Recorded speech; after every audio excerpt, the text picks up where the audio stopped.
Wow! Coming out of nowhere with a spinning heel kick. Knockout. This is Colin Crandall from iFluxy Studios bringing you the MMA Power Hour.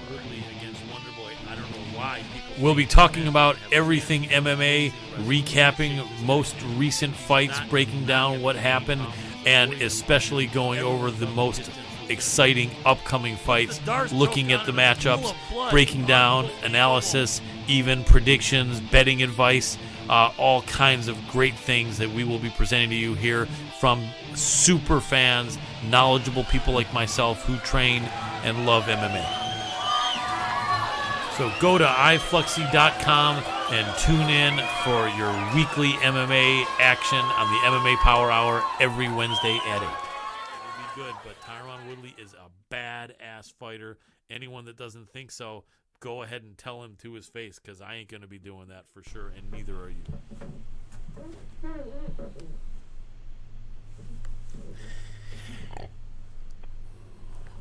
Ladies and gentlemen, feel the power. Welcome to the MMA Power Hour. This is Colin Crandall, your host. We have an incredible show for you. I'm so excited. Jump on in here and let me tell you about it. We have two guests over this next hour and a half, and the first guest I will tell you that I am so excited to have on. I've been waiting all week until tonight so that I could talk to this man. He is an absolute legend in our sport, member of the UFC Hall of Fame, winner of 101 MMA fights, a successful author, MMA promoter, and businessman, known as one of the toughest but also one of the nicest guys in the MMA industry. It's time to release the Beast. Welcome to the show, Dan the Beast Severn. Well, I'll tell you what, you forgot to say an all-around just great guy. Come on now. I knew I had missed something. I'm not paying my people enough. What is it? I got to get better people. I know it. Next time we'll have that in. We'll throw that in next time. Well, how are you, Dan? It's really glad to have you on the show. I'm really great. Well, I mean, we're in a little bit two different time zones here right now. You're back in California, and here I am out in Michigan right now. But it is what it is, you know. It is. Well, we're glad it's you. Beautiful. Well, I was just saying, it was a beautiful day in Michigan. It was out, because we're still in that springtime mode where all of nature is springing back to life. And you may not know a few things about the Beast here. I'm actually, I was raised on a farm, Didn't know that. The property I have right now, I still have a lot of that type of mentality right now. I believe that the earth should be producing things at all times. So I was out, probably about 30 days or more back. I was out pruning all of my fruit trees in my orchard. Cool. And my grape arbor and things of that nature. And, and so, these are, horticulture with the Beast. I like that. That is very cool. That's something probably a lot of people didn't know that you were involved with, and I appreciate you breaking that on our show. Always good, fresh food, being near nature. A lot of us Midwesterners love that, and that's what I think makes us good people. We're people of the earth, wholesome folks, aren't we? Oh, yeah. I tell you what, I usually always put in a big garden. I'll say I have not had a garden, I'll bet, for the last decade or so. As my kids were kind of growing up, you always had like strawberry patches, raspberry patches, rhubarb, all the things of that nature. They didn't they weren't real fond of going out there and pulling the weeds and hoeing up the ground and stuff like that, and watering plants. But when it came around for strawberry shortcake and rhubarb pie and all that kind of stuff, it's kind of like going, they really enjoyed that aspect of it. And I go, doesn't it taste better because it just came out of our garden? Absolutely. I bet. How many kids do you have? 5 children. Nice. You got boys, girls, or all of them? I have total 5 children, and my oldest one, Michael, was in 3rd grade when I started into this crazy adventure. It was kind of funny in a lot of different ways because he was.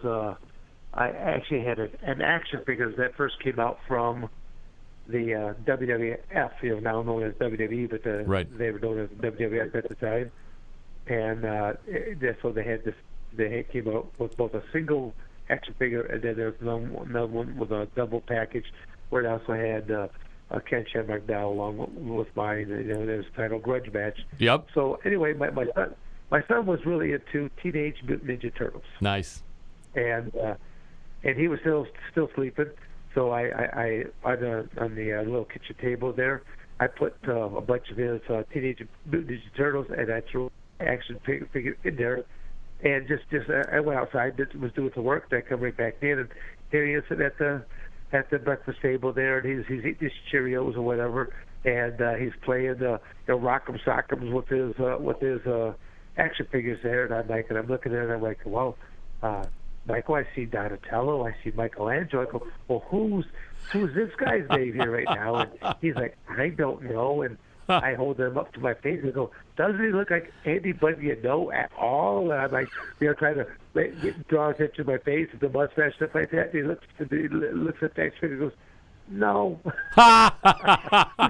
So that's classic. My son crushed me when he was just in the third grade. I know, right? Right there, he said he couldn't see it's his dad. I guess because if you think about it, right, how many of us are lucky enough to have our dad be an action figure? I guess he figured, well, no one else's dad is an action figure. It can't be my dad, even though it looked just like you.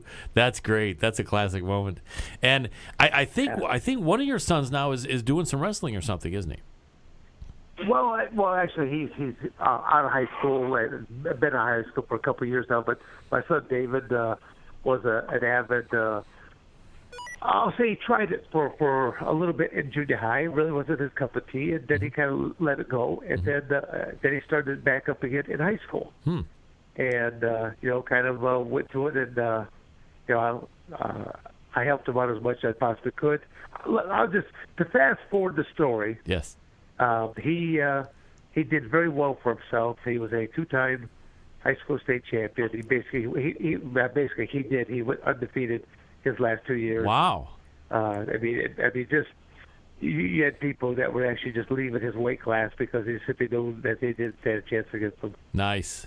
And was he a heavyweight like yourself, or back at that age? He was a 100. He basically wrestled at the 185-pound weight class. That's cool. I should say it's called the 180, and they changed to the 189. Yeah, 189-pound weight class. Nice. Were you able to do some training with him back then? I imagine so, huh? Well, I'll give you the longer. I'll give you the longer version of the story. Tell me. His sophomore year, he basically kind of bombed right out. Did not get out of districts at all, and. I got to realize on my property here, I tell you, there's story after story I could go into, but the house and the property I have here, it has a 10,000 square foot. It was a storage facility, and so I bought this property because I like the storage facility way more than I like the house. Sure, big storage facility. Who wouldn't like it? Yeah, just don't tell that to my wife, though. No. Okay. You got it. Hopefully she's not listening. No. But I bought him for really because I could have never have afforded a business and a residence at the time. And I just, to buy this property and just slowly, my love for wrestling, I wanted to have a year-round training at the facility and just to work with elementary kids, junior high kids, and high school kids just to help to make them better. And so that's why I did mine is that I was going to be doing summer camps and things of that nature. Life, like everything else, life kind of throws you a few curveballs, a few U-turns, a few dead ends. But absolutely. But in the end, it all worked out for me because it's now I've got a phenomenal training facility here. And getting back to my son right there, he kind of bombed out his sophomore year. I let him soak for a little bit there, and then I sat down with him. I said, "Well, David, what would you really like to do?" And he said, "I said, do you really want to pursue this sport?" And I go, "What would you really like to do?" And he's telling me all the things he wants to do. I said, "Well, Dad's got to take off this coming weekend because I was always running off to do either professionals in this, or I was doing mixed martial arts matches and things of that nature." And I said, "I want you to take up a piece of paper and pencil and just write down your goals." And I said, And I go, but after you write it down, I want you to look hard and long at them. Because you got to realize, in the state of Michigan, there are over 400 high school wrestling programs. Wow. So if you write down a goal like you want to be a state champion, why should you be the state champion if you do just like the other 400 people in your weight class? Right. There should really be 400 different. There should be a total of 400 champions. Yep. I said, but are you willing to pay the price? And he goes, well, what do you mean? I go, if you need to work on your strength, are you willing to work out in a gym and off hours? Mm-hmm. If your cardiovascular is not is questionable, are you willing to do more running and sprint intervals and all kinds? There's a lot of things that you do to help build cardiovascular. Are you willing to do that outside of practice? And then are you willing to, if you have problems with techniques, stuff like this, are you willing to say after practice and get up earlier in the morning? Because, like I said, 50 yards from the residence, there is a 10,000 square foot training facility. Mm-hmm. And basically, he committed to me. And there were many early morning with Dad, and then he would go off to school, and then he would have to stay after practice, and then even have to go and do a practice with Dad in the training facility. Nice. So, but did it all pay off for him? Yes, it did. That's awesome. And he was state champion, you said, a couple times at least, right? Yeah, a couple times this year. Listen, he went undefeated. The really hardship portion of the whole thing is I had to relocate him to another school. The school that we were living here, Coldwater, Michigan. He was already the top dog in the practice room, and you're only as good as your workout partners. Right. Very true. And so I basically, that was one of the hardest parts was he literally had to leave his friends and stuff like that, and he went to a school. And one of the hardships that really was there was that, I had discussed this all with the head wrestling coach to the other school. I discussed it with their principal, the whole 9 yards, so I didn't want any kind of repercussions against him that he wasn't going to lose any eligibility, and I was reassured of all that, only to have it come back and to bite my son. Oh, you're kidding. For one whole semester, in his junior year, he was not allowed to participate in athletics. Unbelievable. So the boy loved football, and knowing that he dressed out every day, he practiced every day with the team, knowing that he would have to stand fully dressed out on the bench, on the sidelines, the entire season, and he did it. Yeah. And then, but even in his for wrestling, up until Christmas, until they went to the second semester, he basically would have to simply practice every day just to sit on the bench. So fast forward, he's getting ready to wrestle his last match of his junior year, and it's the first time. And I told him that I would not be able to I would be with him during the work week, but I would never be able to be with him on the weekends because I'm off doing my job at that point in time. Right. I go, but I said, you don't need me at the tournaments. You need me during the work week working on all the mechanics, the techniques, the tactics, all this kind of stuff. I said, tournament day, that's your show day. I said, I will be with you at the state meet. I said, that's the one I will be at for you. Cool. So he basically, he goes through, when he starts on up, he goes through his all match, stuff like this, boom, he's doing just fine. Now he's getting ready. I'm warming him up for the finals. Final match, state championships. And it's the first time I've actually ever seen him nervous. And I go, well, Dave, what's wrong? He goes, Dad, this guy's really good. I said, well, what's his record? Well, he's like 45-3. And you know what? 21-0. Yeah. Okay, his record is what? Yeah. 45-3. And you know what? I did show with that. He's like, what's your point? What's your point? Right. I go, well, my son, your opponent has been beat 3 times. Yep. I said, somebody broke him physically, somebody broke him mentally. I go, you're the scary cat out here because you're undefeated. Nice. Absolutely. I said, no one broke you ever physically, mentally. I said, that and your last name is Severn is worth 2 points. Spend those points wisely, my son. Yes, that's right. Absolutely. The name credibility. Yep. The street cred, as they call it. Nice. And he came on and won, obviously, that match, huh? Yep. Yes, he did.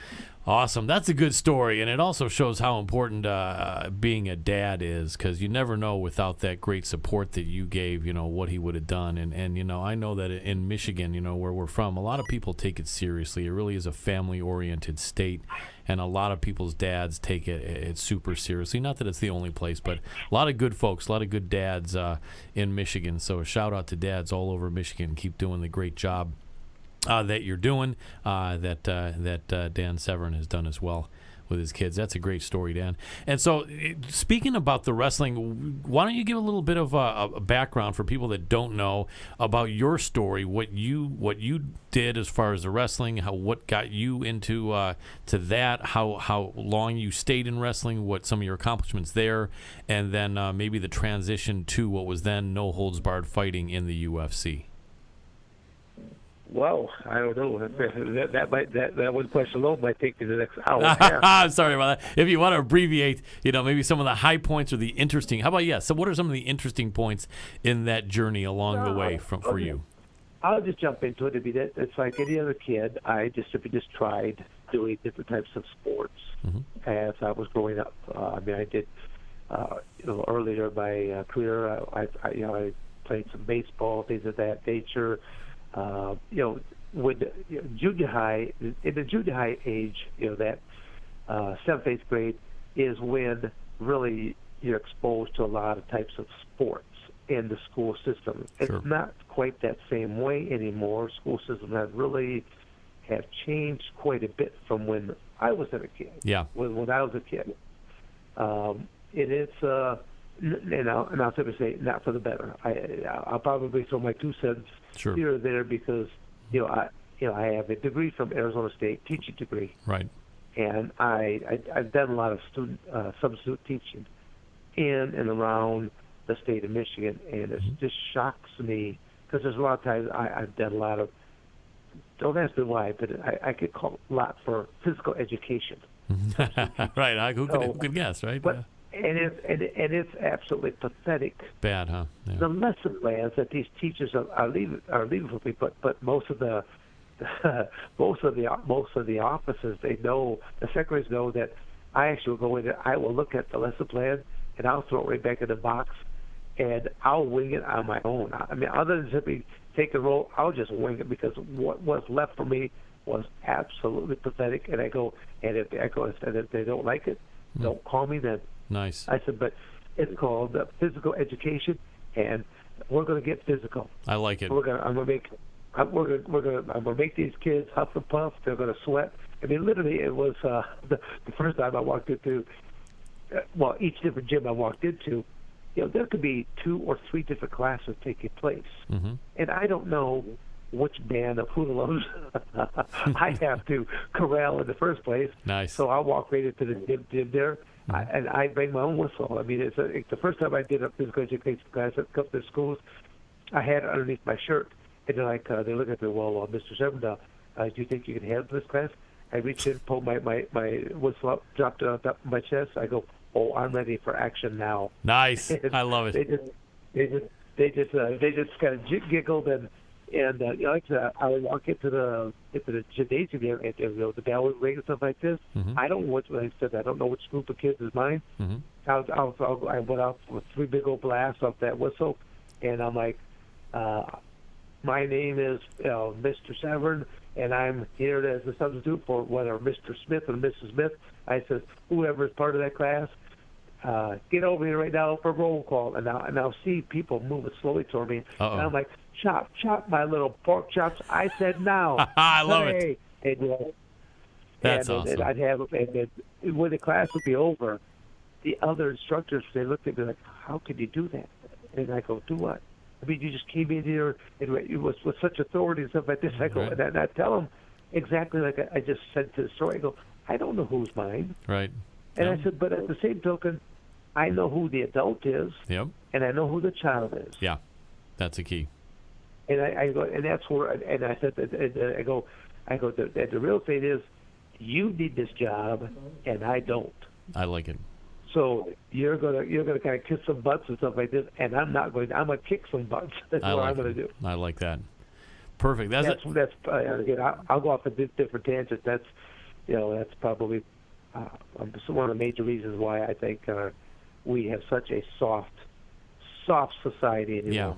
Right now, the millennials that are coming up, I refer to it as the invasion of the Stay Puft Marshmallows. Yeah. They're so soft physically, and they're softer yet mentally. They just fold.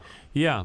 Really, it's really true, and it's unfortunate because with all the computers and all the things there now for the kids to do without going outside and playing kickball or running around or doing anything, they're staying with the computers and not running around doing anything anyway.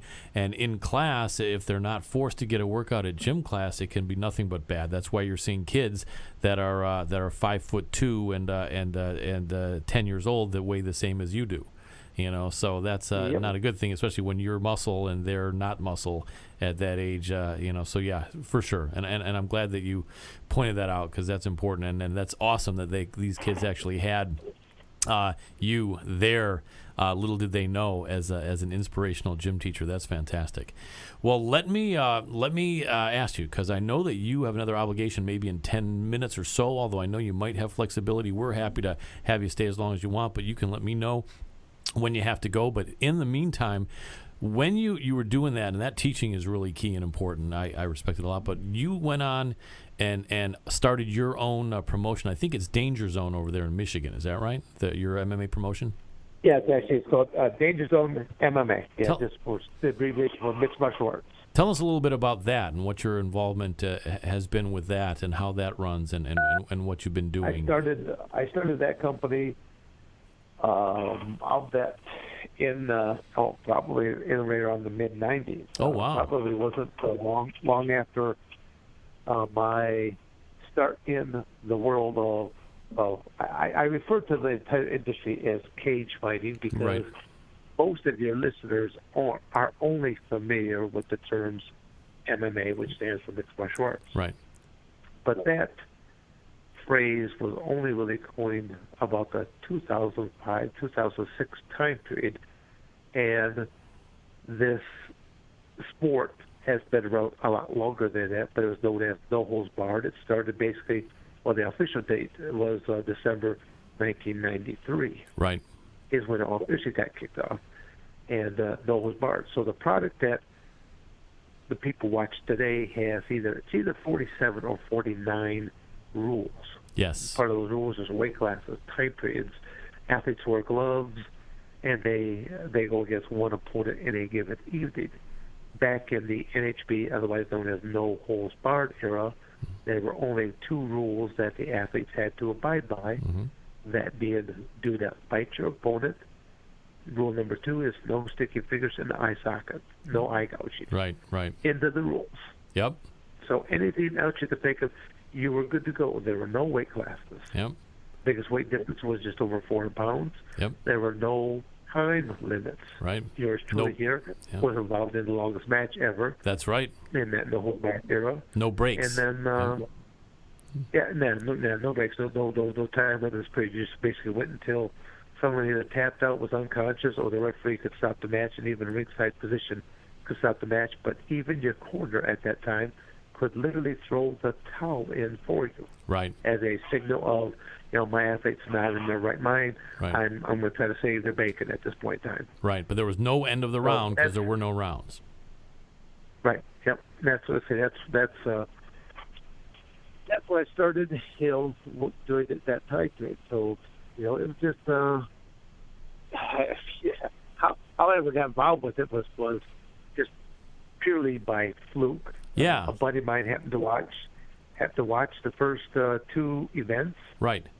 And he copied them on an old VHS tape. Awesome. And he showed it to me because for your listeners' sake, pay-per-view was not prevalent like it is today. Now it's everywhere.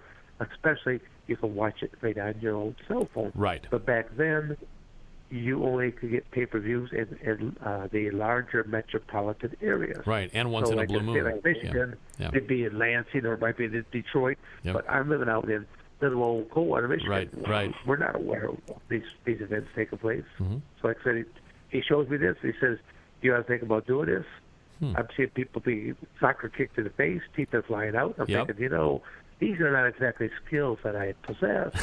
But then he says, well, look at this little skinny little guy doing jiu-jitsu. Right. Of course, he was referring to Hoist Gracie, and I thought, well, I'd never been exposed to jiu-jitsu, but Right.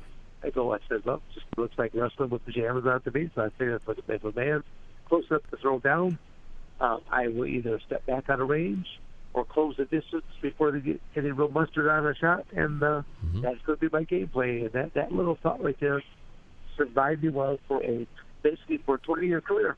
Nice.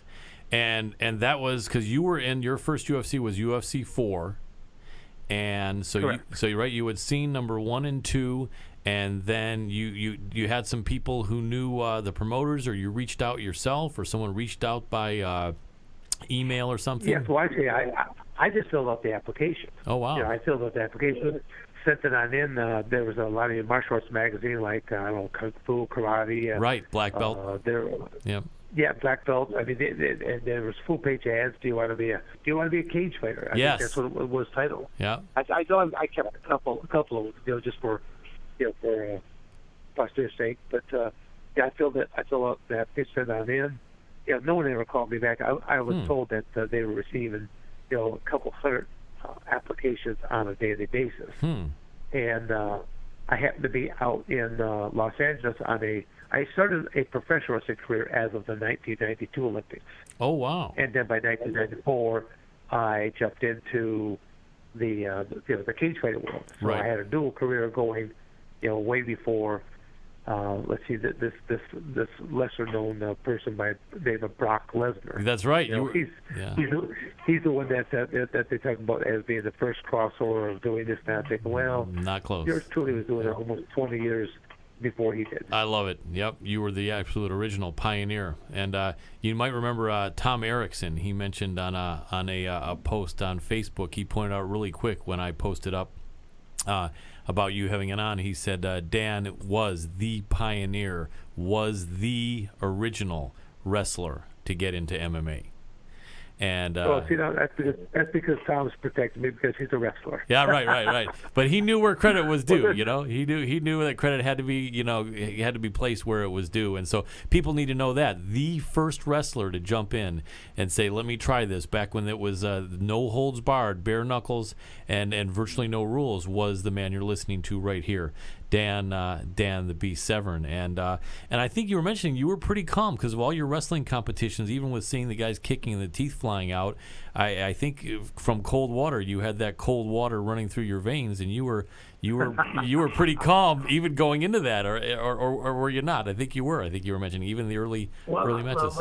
Let me at least I have to establish one quick thing right there. I've only been living in cold water since 1992. Okay. The fall of 92 is when I moved here because all the people I went to school and stuff like this, and Montrose, Michigan, I went to school at Hill McCoy High School. They always tell me, you got to be telling that you're from Montrose, Michigan is what you should be telling them. I go, well, they always ask me for my address, and then I live in Coldwater. I've been living there since 92, and this is where I did start my professional wrestling career. This is where I started this. But I do give a great deal of credit to my amateur wrestling career for all of the work ethic and the mental mindset that it provided for me. And that's probably the proudest achievement for me and for my industry is I'm given credit as the guy that has unleashed the hordes of wrestler as made the sport now. And when you really look at it on a worldwide level, per weight class, 8 or 9 out of the top 10 guys per weight class, what are their original roots? They're wrestlers. Yep. Absolutely. That speaks volumes to me. I always tell people, you might think I'm just being biased, but just look at the hardcore facts. Yeah. Because I just know that when you take a high level wrestler, Mm-hmm. you've got a work ethic and a mental mindset equal to none. Yeah. Because I always tell people when you go to college, mm-hmm. wrestlers, you got your major sporting organizations, like you got football, mm-hmm. basketball, baseball, and in some states hockey. That is really those are your big revenue-bearing sports. The big four American sports. There's actual pro levels that you can go onto.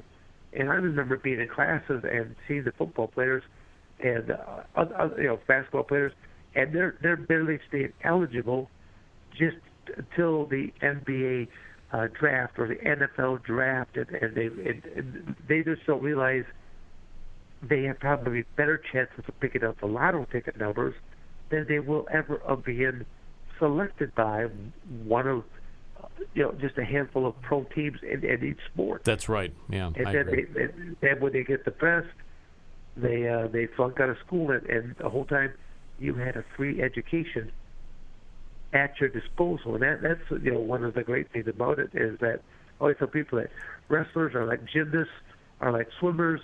When you go to college and you leave college, you have to leave with tangible skills. Yep. Because there's not a true profession to go on to. You have to go out and be, doctors, lawyers, construction engineers, or, teachers, and whatever else have you.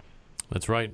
Absolutely. It's true. It really is. The wrestling background is huge, and a lot of people have attributed it to so much of where they've gotten in life, not just in fighting, but just the discipline, like you said, of amateur wrestlers. It's amazing. Well, let me ask you this, because I think you do have within 5 minutes to get to your other obligation, and I really appreciate you staying extra time with us. But let us know what projects you're working on now that you'd like to talk about, and just blast out there so our listeners hear about it, whether it's upcoming events for the Danger Zone, MMA in Michigan, or where that's going to be, or what date, or anything else that you have, your fires that you have irons in right now. We'd love to hear that so that we can know what's going on. I'll bounce around into a few different things, and we got plenty of room to talk and time wise. So, excellent. I'm about in a number of different things. Well, I'm speaking to you right now from inside my training facility. As I said before, I have a 10,000 square foot training facility right here in Coldwater, Michigan. Very nice. The name of the training facility is called Michigan Sports Camps, because I live in the state of Michigan. Michigan Sports Camps, right? You said camp or camps? Well, camps. Michigan Sports Camps. Good, because I want people to know. Plural. Yeah. It's plural because the reality is I have half a dozen different rooms. Excellent. And different classes can be going on simultaneously. It's a very unique facility I have. Tell us about it. And I've had a lot of people that have done stuff at some really high levels, and they're like going, in their words, they're like, dude, mm-hmm. you've got one of the greatest facilities, if not the greatest facility in the world that I have ever seen. Wow. And nothing that's high. It's not high tech. Right. But there's a method to my madness. Sure. In the way that the place is laid out, and the things that I have here, it's in the sense that I've got padded walls, I've got padded floors, nice. double mat thicknesses, so that you can train. When you're doing Greco-Roman throws and freestyle throws, they want a double mat thickness, so that's all regulated there. Excellent. The padded on the wall. Most wrestling rooms, they only go down so far. They only go up to about 5 feet. I always wondered, why do these wall bats only go 5 feet? Mm-hmm. What do you do if you have a 6 foot tall plus man and the head goes back against the wall and they hit concrete? So all of my padded walls are 6 foot. Excellent. tall. Excellent.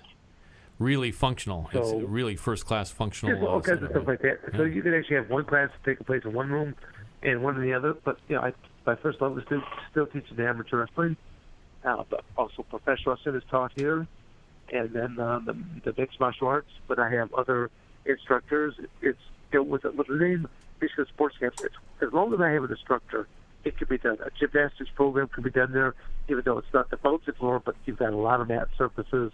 And I do with a kids class. I have a youth MMA class, but MMA doesn't stand for mixed martial arts. It stands for modern martial arts. Nice. What does that really mean, Colin? It means whatever I want it to mean. I run an old-fashioned physical education class where kids have to get physical. Good. They're doing tumbling. I've got crash pads. They're diving over cylinders. They're having fun. They're doing all kinds of drills and gymnastics and fun stuff like I have all kinds of balloon drills that I do with them for developing hand-eye coordination. No matter how hard they want to smack that balloon, what are they going to hurt? Right. Right. I like that. That's even good. Even stuff as silly as hula hooping. I like it. Coordination. Hip movement. And yours truly does lead by example. Awesome. That's awesome. That would be a great moment to see. But hey, it's the legendary Dan the Beast Severn showing some good movement of limbering hips with the hula hooping. But it makes sense. It really makes sense. Great story that goes with that there, though, Colin, is a lot of the weigh-ins and stuff like that for all these different MMA companies I work for. There's a lot of times that they'll do a weigh-in at like a Hooters nightclub. Oh, nice. And but Hooters are also known for they always have hula hoop contests. And so I happened to be there for one of these weigh-ins stuff like this, and all of a sudden they pull out the hula hoop and they start to do this and that, and they're goading different wrestlers to do things, and then they're kind of goading me to do it. And I go, and then I was like, wait, and they're like, what is this thing? How do you do this? Show me that again. Nice. And then, I cannot do anything fancy with it, but can I hula hoop? Oh yeah, I can hula hoop, and I can walk around and be still hula hooping and carry on conversations and do circles and a few other things. Nice. I get just a little bit cocky out there, but not very at all. Nice. That's good. So kind of comical that they see, someone that's the tough guy doesn't like put a little hula hoop show for people. Yep. Exactly. That's totally cool. You know what that reminds me of is a guy that I can't say I'm friends with, but I run into at events several times a year, the legendary judo Gene LaBelle. And I remember, right? And I know you know him probably. And I think you guys are birds of a feather. I think years ago they said that he washed one of his judo gis and it turned pink, and he wore it because he said, "Who's gonna come over and point out anything to me about wearing the pink judo gi?" Right? You know what I mean? I have met Gene on several occasions. Wonderful guy. I have worked out. You did at his private dojo. Oh, wow. And he had either pink or lime green. Nice. Judo. I love it. Tops. I love it. Your choice, lime green or pink. Oh, that was for you to wear, right? For the guest to wear. I love it. Yeah. Fabulous. So I still do a lot of seminars. Yeah. And I always credit Gene LaBelle when I'm doing a couple of the techniques. Nice. Yeah, he was really good because I know he's got to be 20 plus years older than you, and even 30. And so he was there. Marvelous man. Great sense of humor. He really is. He really is. Just an amazing legend. But yeah, I think the two of you, as far as guys who are that proven to be just amazingly physically and mentally strong, but also such a nice, gracious folks. I think you and Gene are birds of a feather. Of course, you being a much younger guy than Gene, but I think both of you guys are legends of the sport. Super tough guys who are just known as the nicest guys in the sport. And so I really appreciate having you on, Dan. So what I want to do is the last couple of minutes here, because I know that there was a certain amount of time that we didn't want to go over, so you could make your other obligation. I want to say maybe for the last 3 minutes, I want to ask you a couple interesting questions. What do you... I appreciate that. What do you think you would do, and this you may never thought of, and I know you can still, and it hasn't been that long since you did compete in MMA, and so you can, but let's just say you were able to turn the clock back like to when you were 28 years old or 32. And it was in this day and age in MMA. What do you think you would do as far as to get your MMA career going? Would you want to try to be more of a striker to complement your wrestling, or would you want to be more of a jiu-jitsu guy and earn a few belts in jiu-jitsu? Where do you think you would go? What do you think you would embrace if you could be 28 years old now and you knew you wanted to be in MMA? I would still take the same route. The wrestling, right? The wrestling first, yeah. And yeah. Again, just because the wrestling is actually the glue that holds everything together. It is. Wrestling it teaches is. you a lot about body positioning. For sure. About creating leverage. Oh, yeah. It's easier, as I said earlier, it's easier to take a high-level wrestler and to teach them something about striking and something about the submission game. And let's face it, wrestling is all based upon the principles of leverage. Right. But another word for that, so leverage, it also is an inducement of pain. It's legalized pain, right? But nevertheless, it's pain, right? And that you can only bend arm a certain parameter and things of that nature. But you look at some of the moves of the cross space and the chicken wing and the half belts and the power half. I mean, you're torquing on people, and I've seen people, dislocate elbows and shoulders and knees and stuff like this, just on shots and things of that nature. So I would not change anything about what the route that I went in that aspect. Just knowing that, I started a cage fighting career at age 37. That's right. I started. Yep. And that was, so when you were saying like 28, I'm thinking, wow, if only. I know, right? If only I would have started. I know. Yeah, a lot of people don't know that, but yeah, you were an amazing physical specimen then, and just to keep going, starting at 37 for another 16, 17, 18 years, absolutely phenomenal. Yeah, well, actually, I was supposed to do a match this past year. Oh wow. Yeah, you're still in shape. And I do have a group that they're waiting for me by the 20th if I'm going to be making this announcement or not, or get one more. Oh wow. Well, I tell you, I support you. You have the energy. Your mind is sharp as a tack. You're strong as anyone, if not stronger, and more seasoned than anyone else competing by far. So I support you in whatever you want to do. And I just really think that you're one of the phenoms of MMA fighting, one of the most amazing athletes and people, and I think a lot more people than you probably even know really look up to you in this sport. I'd say you are one of the godfathers of MMA fighting and the godfather of wrestling in the sport, which is now MMA. And so I want people who didn't know that to know that. And from me to you, Dan, I want to thank you so much for being on here. I know you do have to get your obligation, but anytime you want, I'd love to have you on again. If you want to talk about any of these projects coming up or another fight or anything, from one former Michigan boy to still a Michigan boy, let me know. We will be happy to have you on anytime you want. Nope, that's great, Colin. I tell you what, it's for closing it, some listeners, if they want to just see what else I have going on. Yeah. Go to my website at dansevern.com. Severn is simply just spelled S-E-V like Victor, E-R-N, dansevern.com. And that has all my social medias on there. But between running a training facility, Michigan Sports Camps, the Danger Zone MMA company, all that information is at Danger Zone, at Facebook page, Danger Zone MMA. We're really making a great impact there. And then I even have a professional wrestling company known as POG, which a lot of people say POG. No, POG just stands for Price of Glory. Nice. All my guys I like that. Hear all the time that you pay a price monetarily, you pay a price in the sense of time, or in athletic sense of blood, sweat, and tears. So I like that. My athletes actually came up with the name, and I thought that's so very befitting. I'm proud of them actually for coming up with a name like that. So it says that I'm making my mark. Probably the last thing I'd like to say in closing, the ring name, The Beast, I did not make up. That was actually given to me by the legendary NFL football player Jim Brown. That's right.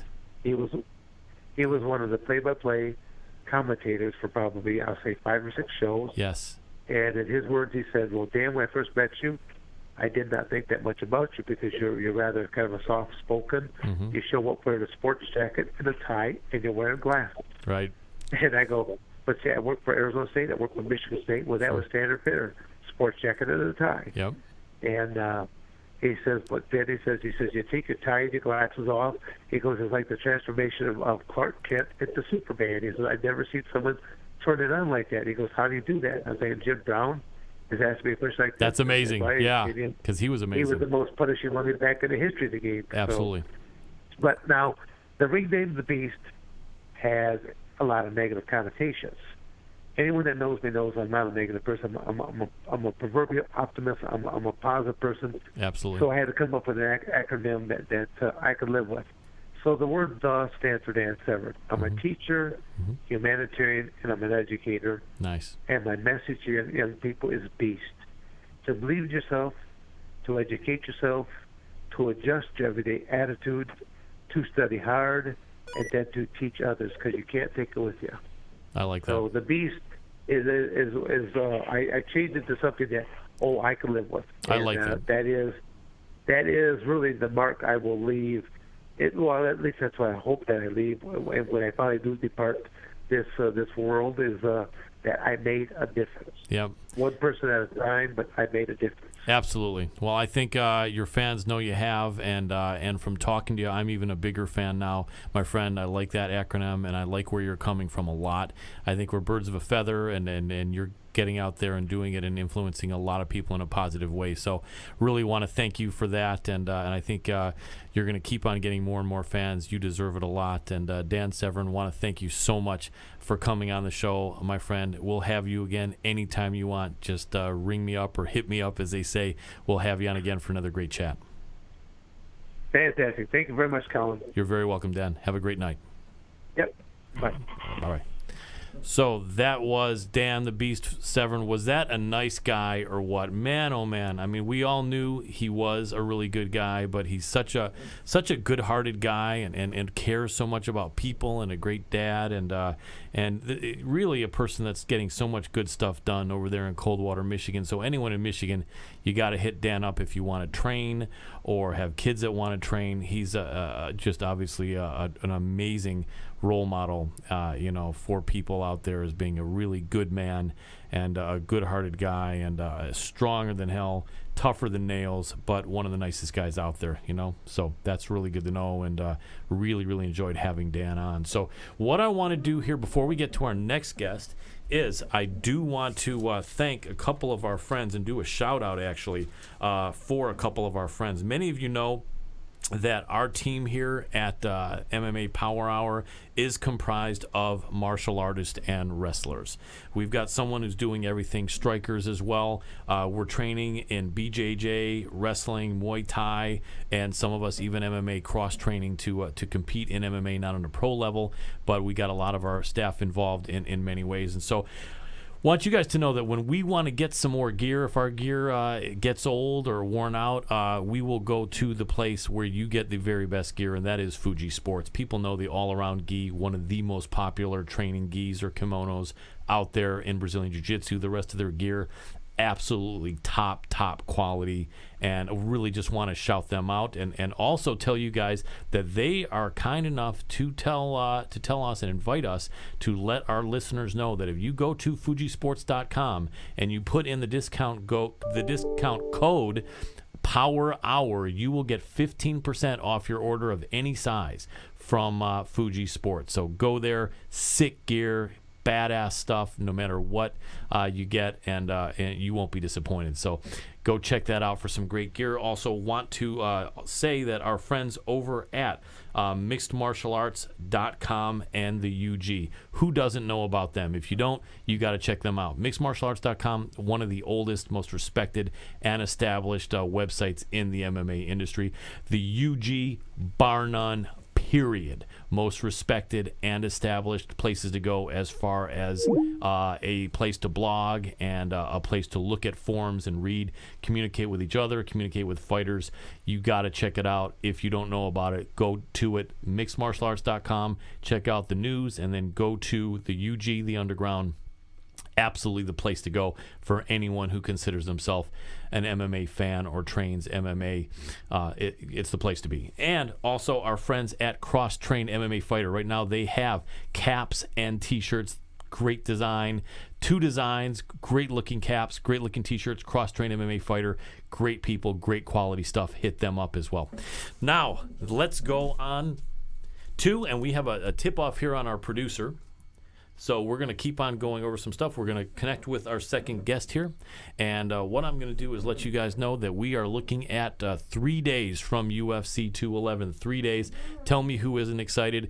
Unfortunately, we just found out that we have a scratch, as they call it in the world of horse racing. Not to show that I was ever a horse racing gambler. Okay, I was a horse racing gambler at one point in my life. But scratched from the fight, removed, canceled, we have Henry Cejudo against Sergio Pettis. Yeah, really unfortunate. Probably someone you knew, some you didn't. Fight I was really looking forward to. That was going to be a sick fight. Great matchup between 2 really top guys. And unfortunately, an injury to Henry Cejudo has canceled that fight. So unfortunately, hopefully they will fight again soon. I don't think on 3 days' notice they can get anyone willing to fight Sergio Pettis unless it's one of you guys. I know it wouldn't be me. But anyway, they're not going to get anyone that's legit.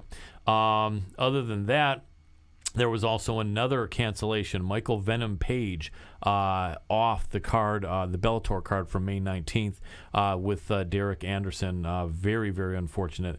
Looks like an injury to Venom Page. Derek Anderson, I believe, told there's not going to be a replacement. Unfortunate. Maybe that will change. Maybe someone will step up. And there are some great fighters there. I know that, well, I don't want to shout anyone out because if someone's not prepared, I don't want to make it look like someone is prepared. But there's some great fighters there. If they were prepared, maybe Bellator should try to get a replacement for Venom. There's some really good fighters there at Bellator in the 170-pound division. So let's go to UFC 211, and we'll wait for a signal from our producer that we do have our second guest coming soon. But in the meantime, what I will do is let you know that we're looking at some sick fights there, and I'm going to break them down with our next guest. But we're looking at, let me talk to you guys about what we're seeing is some movements in the line. Actually, I think we are about to get our next guest here. So let's see if we can do that. And I think, let me check with my producer. Do we have the next guest just about queued up to introduce, or not quite yet? We're going to see. Okay, so maybe in about a minute we're going to have the next guest queued up. We just had a little bit of a connection failure with them, but we're going to get that right back. So look at the movement in the odds on Junior Dos Santos and Stipe. That was really odd. There was an almost a 2-to-1,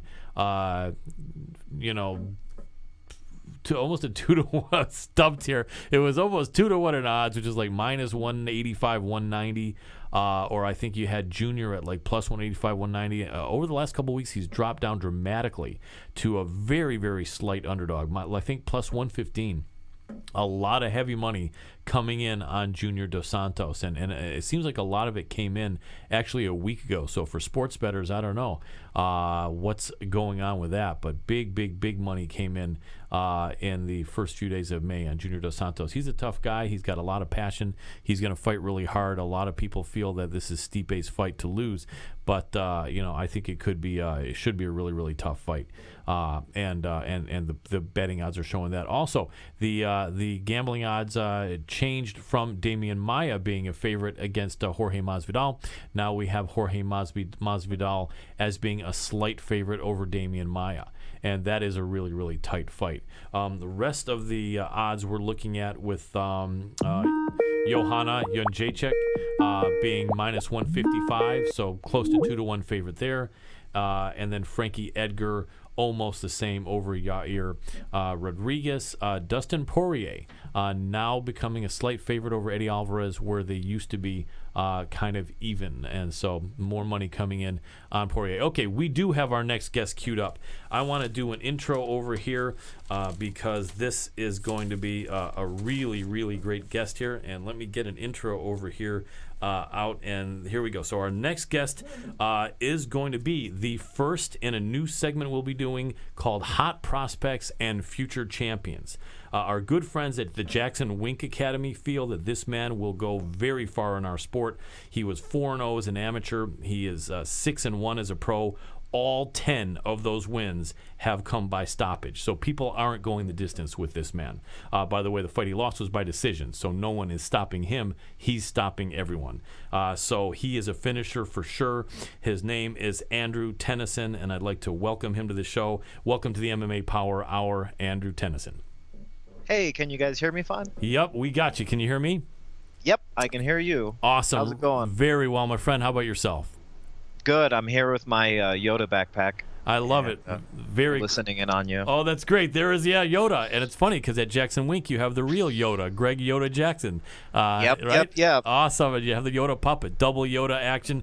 Can't beat that. That's the brain trust, I think, right? The puppet and Greg together, and then Wink backs them up, right?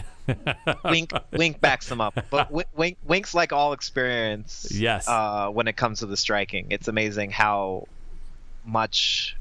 Just kickboxing originally, the classic old kickboxing style. Then he started moving in the Muay Thai and now MMA. It's just amazing. Oh, yeah. In reality, not joking around about the Yoda puppet you have, Jackson and Wink are equal. Yeah. They are both the brain trust there, along with the general manager, Michael Lubomov, the Three Musketeers, and also the photographer, Mark Aragon. You have a great group of guys over there that are all tremendously influential on all of you, I know.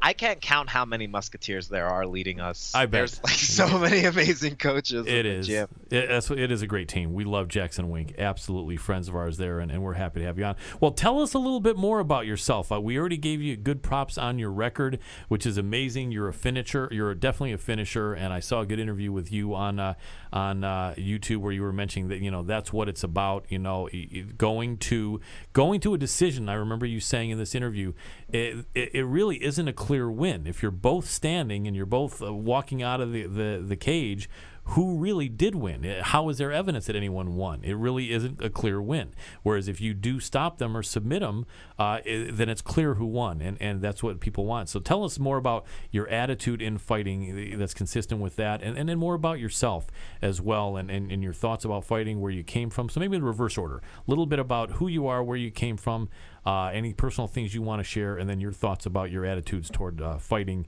and like that. Well, I was born and raised in the Albuquerque, New Mexico area. Just this nerdy kid. Joined the military when I was 18. Went to college at the same time as Army Reserve, and I was a political science major. So I'm already like getting in the pretty nerdy areas. Right. But then I learned some grappling in the Army, wanted to show off to my girlfriend at the time. You know how it goes. Yep, definitely. Then I just randomly met people on the field, on the grass. That's where we were at UNM. And then this one guy said, hey, there's a wrestling room. And I'm like, oh, okay. So I went there and I met 3 guys there. And one of them went to Jackson's. And I started going to Jackson's after training with them. And it's weird. It's like, think about picking up basketball at 22. Unusual. Yeah, that would be and weird. Then saying, I'm going to go to the Bulls training center. That's like never unheard of. And there's Coach Jackson, right? The different one. Amazing. It's Phil Jackson there. Right. And then you're just training with Michael Jordan, That'd be insane. And it's like, hey, let me go to the beginner basketball classes and then work my way up to the pro basketball classes. Insane. Yep. I really don't believe that it happened like that. But and that's your story. That is, huh? Yeah, that's basically the story. Now I'm just delaying adulthood by fighting. I love it. That's how I think about it. I love it. I get to play like the ultimate video game, for real. I like that. I just go and punch people and kick people. I'm just really button mashing half the time. I like it. I like it. That's really cool, and you know what? And it's such. I think unique stories like that are what a lot of our champions are made of. If a lot of people don't know, but a lot of our best fighters and champions have interesting stories like that. So this is consistent with someone who really could be a champion because it's an unusual story. It almost seems like they all have that, and I like the fact that you just came in with a good attitude and you came in pretty much cross training because it sounds like with there really wasn't any martial art that you were focusing on exclusively. Some people did a ton of wrestling or a ton of jiu-jitsu or a ton of stand-up karate, but you really didn't. You kind of came at it all together. Am I right? Or was there one you were doing a little bit before the others? Grappling's the easiest one to do because you don't need any equipment. Right. So I was doing mostly that, but the three guys I met at UNM, one did Taekwondo and Wushu. Mm-hmm. The other one did Judo and BJJ. And the other one did kickboxing and MMA. Nice. And those three older guys kind of like just took me under their wing and taught me their stuff. So I have a weird style. I was watching like Sakuraba videos Absolutely. on YouTube. I was like, okay, I'm going to be just like him. I like that. I'm going to just be entertaining and have fun. And considering like Sakuraba is my, when I think about who a mixed martial artist should be, it's kind of like I want to be like Sakuraba, except not get smashed and fight giant people all the time. But yeah, you're there to entertain people. I That's like the that. thing. Yeah, I like that. Good. So being a martial artist is a lifelong thing. It's about finding, inner peace, growing as a human being, as an individual, helping other people around you, setting a positive example for everybody. Absolutely. And I want to bring that into what I do for MMA. But then I also accept it's a sport, it's entertainment, it's fun. That's why I don't, why go to the judges unless it was like an exciting fight all the way around. Right. Then that's cool. Like the one loss I had, I felt like it was exciting. It was like nominated for RFA's like potential fight of the year. So oh wow. I mean, if that's a loss and I'm not in the hospital and I'm training that Wednesday and I did everything I could, then okay. I guess I'm going to have to live with that. I like it. But other than that, I want to finish. I like it. And let me say, for you guys that don't know, the last fight that Andrew was in was an LFA with Ed Suarez, who we had on the show. Big show, a majority of people are coming out of LFA to the UFC and Bellator. He jumped in against a 9-1 fighter and beat him by submission in 49 seconds. So this guy is for real right here. I want to let you guys know he's a humble guy. He's a nice guy. And he wasn't going to be the one to jump in and say that, but I wanted to say that. This is a serious athlete here with a great attitude and a nice guy. You can't beat that combination. So, he's someone that I like a lot, and they like a lot at Jackson Wink, and he's going places for sure. And, we're really glad to have you out there. Tell us a little bit about that feeling, jumping into that little bit of a bigger show, I think, the LFA, and that opportunity against a really good opponent that had about twice the pro fights that you had, and then having it go so well like that. Yeah, that was pretty interesting. The interesting about this fight was that I fought in February, so I just had a fight, and then they're like, "Hey, do you want to fight in April?" Oh, wow! I don't know. Yeah, like 6 weeks later or something. Yeah. And I'm like, I want to eat. Yeah, waffles. Yeah. There's a war, dieting. And everything. when you cut weight, like female fighters talk about the most, their boobs disappear. My butt disappears. I'm half black. I love it. Right. I lost the half black part of me, like disappeared. My wife was upset. You know how that goes. You're like, my pants don't fit. Yep. But you lose lots of muscle when you cut weight. Yeah. So I wanted time, to eat, have fun, and build that back up. And they're like, you want to fight? I'm like, it's for LFA. I'm like, okay, I'm doing it. Yep, definitely. And so luckily, I didn't get hurt in February at all. Right. I had like no injuries. Nice. And so it just felt like a very, very long camp. Yeah. And because I had the diet and because I get like hangry, I just brought lots of like righteous rage into that fight. Yep. And then it was over very quickly. I didn't really care about the stage. I knew though that Michael Chiavello was going to be commentating. Right. Now, he's the guy that says, "Good night, Irene." Yes. With him and Pat Miltich. He planted him like a tree. Yes, with the Australian accent. Yep, the great Australian Michael Chiavello. New Zealand or Kiwi or something. Right. We can't tell the difference. Yes, Aussie, they sound identical, don't they? The Aussie and New Zealand. It's like if someone called us Canadian, we'd be all upset. I know, right? And they say, "Oh, you sound just the same." Yep, totally. But yeah, he was there. Yeah, go ahead. I'm from New Mexico, so it's like saying, "Oh, you're from Mexico." Nice. Like no, not big quite. difference. But definitely. Yeah, I was fighting in front of him and Pat Miltich and Ron Kruk. Nice. And Ron Kruk has the Inside MMA show. Absolutely. That he does lots of reports on. So for me, and Pat Miltich is a legend, and then Chiavello has the greatest catchphrases. Absolutely. And I'm like, I can't lose in front of these guys. That's right, huh? Screw the TV audience, right? Thousands of people watching all over the world. You had those three guys. I can't lose in front of Michael Chiavello. Nice. If he said "Good night, Irene" for me, nice. Oh no! I tell you, I would die. No, if it was against you, I see what you're saying. If he called, awful. That pressure. Oh my gosh, that's funny. You had to do it. So that was one of the thoughts in your head before they said fight. Yes, I love it. I was like, Got to get my good night, Irene, right? Nice. I told him before, I'm like, yeah, dude, I can't do that. Can't do that. Nope. Can't let you say that for the other guy. Nope.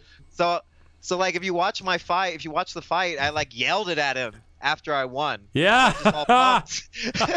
You yelled good night, Irene?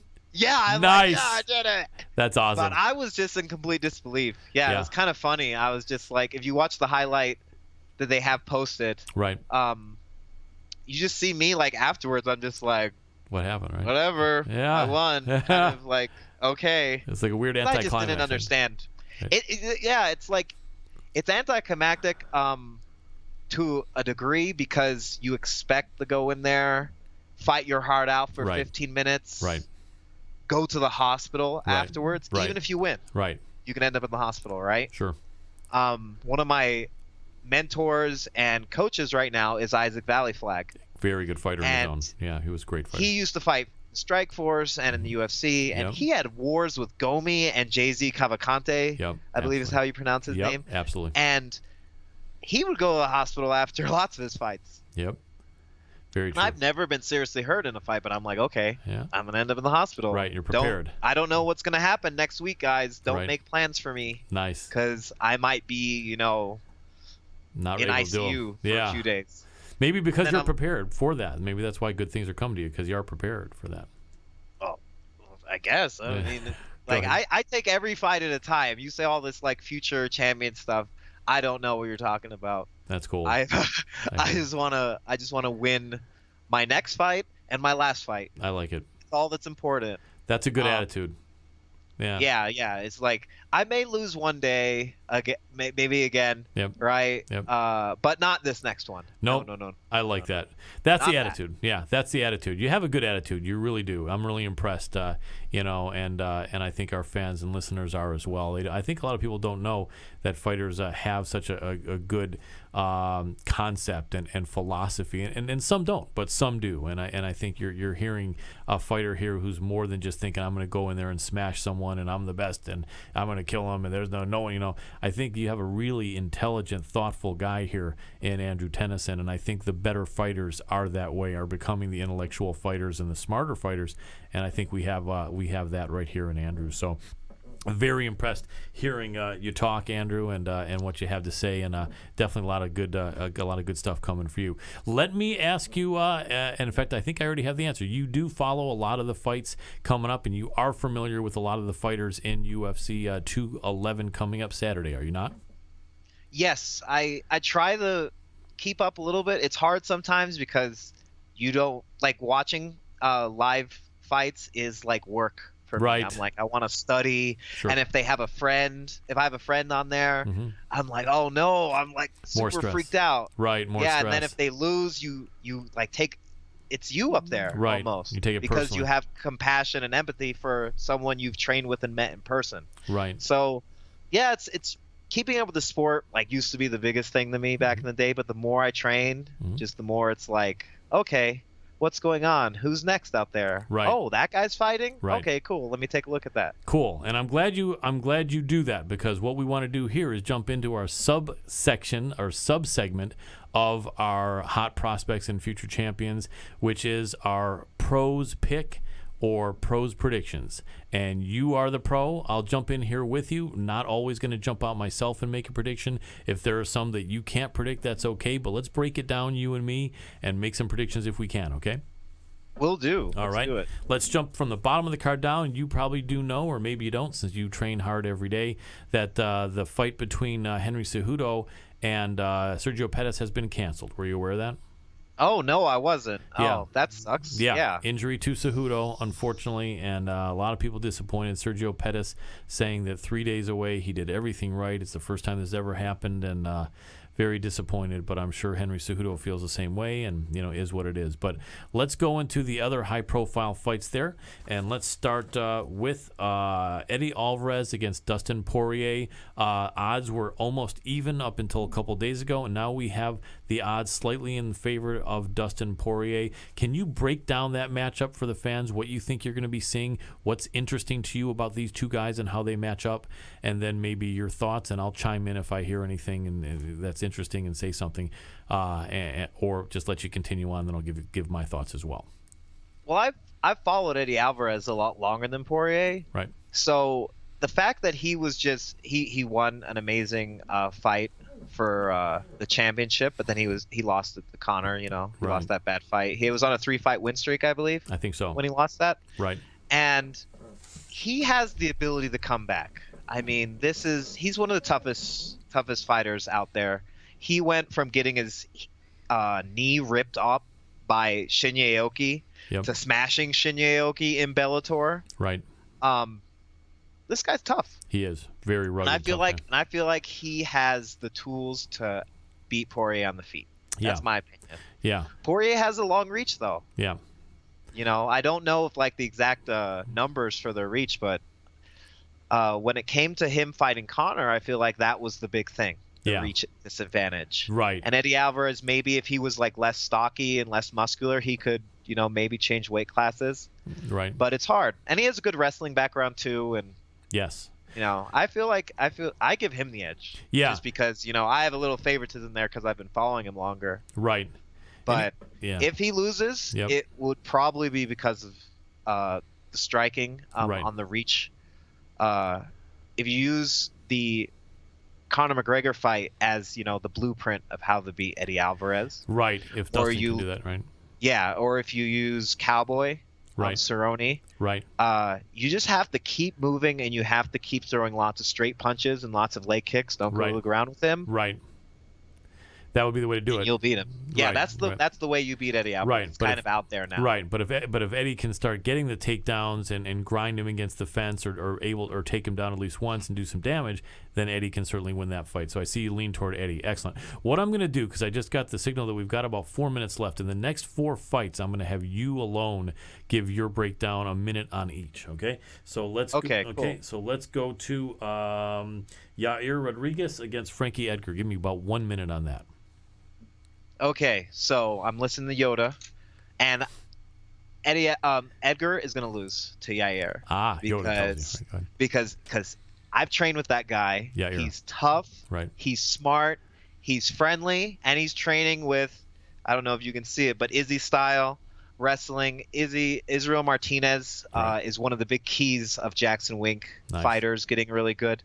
He's from Chicago, but he'll come down and help out John Jones and Holly Holm. Cool. And he's been working with Yair. Yair is amazing. Right. Love that guy. Very exciting. I think he has what it takes to not get grinded out. Right, and then to beat Edgar. Again, because of the but striking. If he loses, it's because Edgar is amazing. Because he is, and he was able to probably grind him out. Right. That's very true. And that's possible, but you lean toward Yair, who's an acquaintance/friend. I am so biased. Yeah, I hear you. It makes sense. Funny. It makes sense. You got to be a training partner for sure.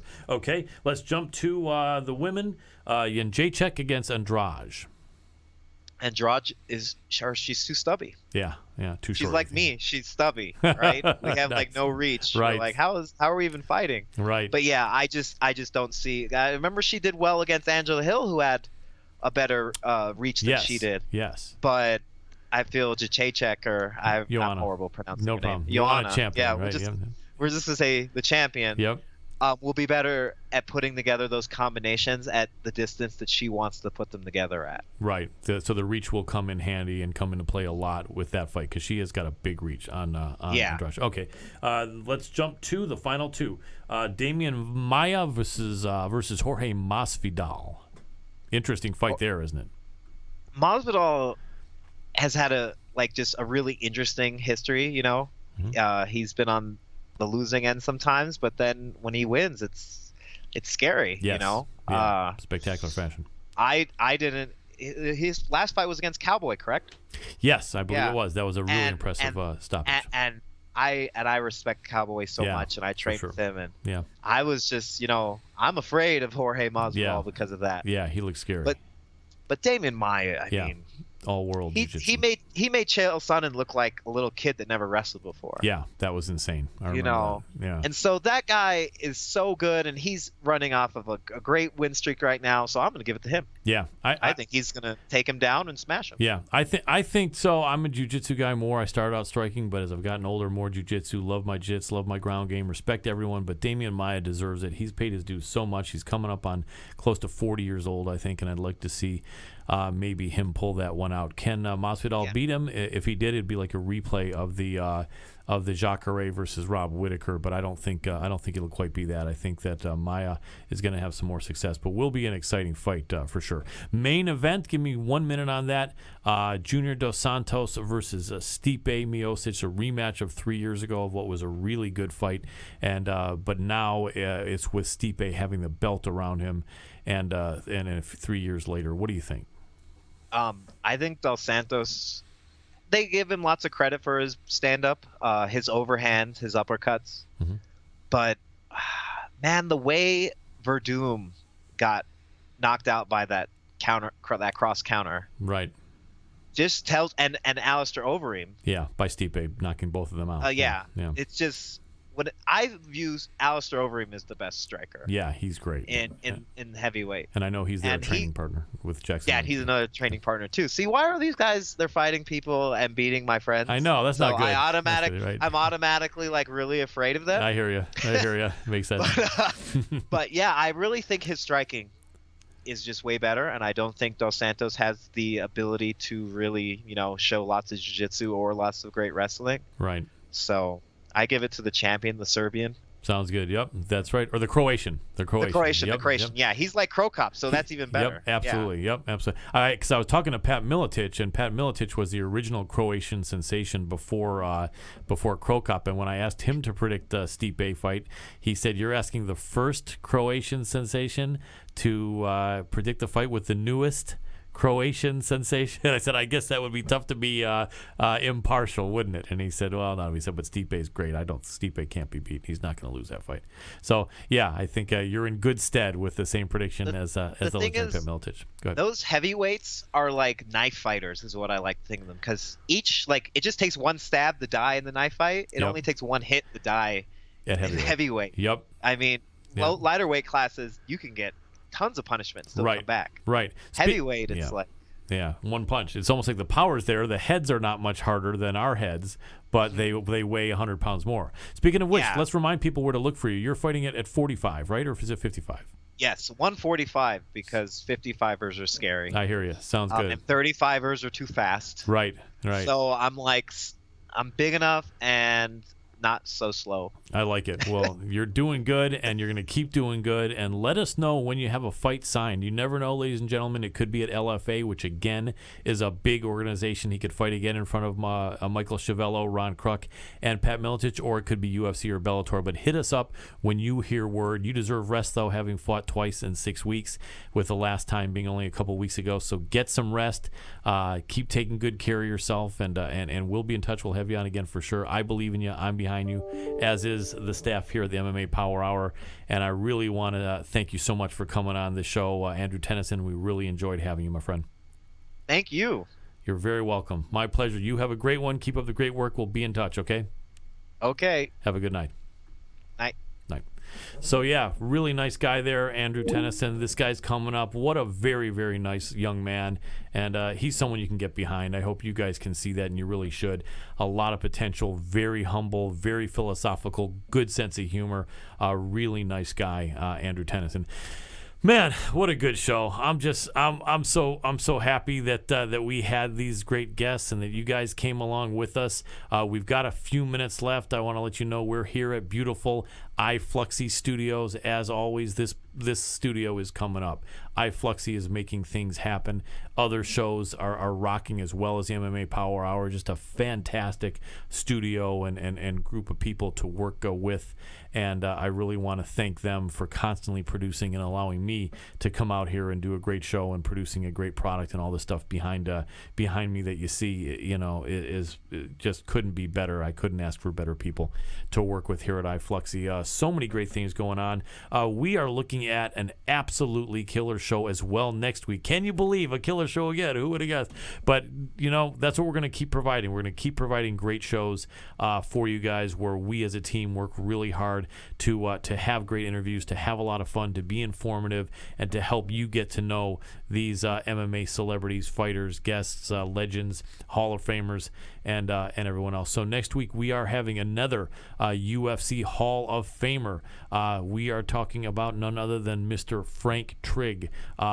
Legendary fighter, always at the highest level, amazingly epic fights with Matt Hughes, unforgettable, a great commentator for many years, doing the Pride for a while, Pride recaps. Loved when he did that show with Jay Glazer. So many other things Frank Trigg has been a part of. One of the smarter guys, one of the more personable guys, and one of the better interviewers and commentators out there. So I'm going to have to be on point to do a great show with Frank Trigg, and I will be. We also have on that show super, super popular upcoming flyweight from Invicta FC, and she is none other than Andrea KGB Lee. Yes, I did say it. Andrea Lee is going to be on the show. She is amazing, from Texas with that cowboy hat. Great look, super, super chill girl with a great personality, really nice person. You're going to get to know her better on this show, and I'm super excited. So Frank Trigg, Andrea KGB Lee, next week. You guys know where to be, same time, same channel, and we're really going to look forward to that, and I'm excited already, and look forward to seeing all you guys and girls here.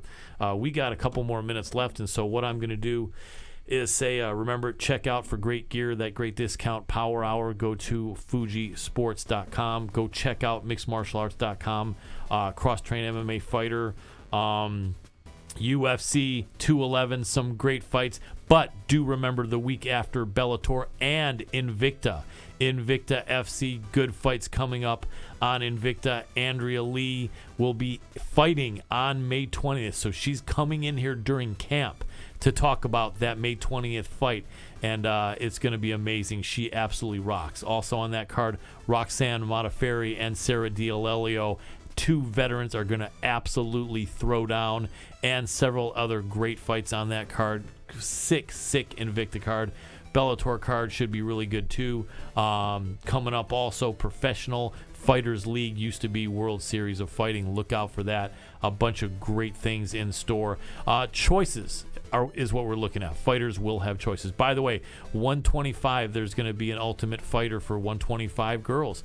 Will Andrea Lee be in there? We don't know. 125 coming to UFC. Will she be there? Hell yeah. She will be one of the first people that the UFC will sign, as popular as she is. 125 will be an absolute killer division of murderers row. Badass girls coming down from 35, coming up from 15, and coming straight from 25 from Invicta, like Andrea Lee. Super excited about that, and just so much great stuff in store for us. So what I'll say here in the last 2 minutes is to thank you guys and girls so much for being here. We really appreciate you a lot. We're going to keep on doing what we're doing. I want you all to look out for yourself. Be good to yourself. Take care of your loved ones. Look out for them. Respect yourselves and them. Love yourself and your loved ones and your friends. Be careful out there. It can get scary sometimes, but be a good person and do the right thing. And we appreciate you a lot. I want to say this is Colin Crandall coming at you with the MMA Power Hour. We're going to see you next week. For now, I'm tapping out.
Wow! Coming out of nowhere with a spinning heel kick. Knockout. This is Colin Crandall from iFluxy Studios bringing you the MMA Power Hour. We'll be talking about everything MMA, recapping most recent fights, breaking down what happened, and especially going over the most exciting upcoming fights, looking at the matchups, breaking down analysis, even predictions, betting advice, all kinds of great things that we will be presenting to you here from super fans, knowledgeable people like myself who train and love MMA. So go to iFluxy.com and tune in for your weekly MMA action on the MMA Power Hour every Wednesday at 8. It will be good, but Tyron Woodley is a badass fighter. Anyone that doesn't think so, go ahead and tell him to his face, because I ain't going to be doing that for sure, and neither are you. Get ready for FanFlow, the ultimate way to experience live music. With FanFlow, you become a part of the show. Connect and share with fellow fans who love the music as much as you. Control what you hear, control what you see, and record it so you can relive those amazing performances wherever and whenever you want. Before the show, you decide the playlist and interact with the venue. During the show, you share your experience, buy what you're hearing, and hear what you want. FanFlow gives you the superpowers you wish you could have at a live performance so you become a part of the experience and connect with your favorite performers.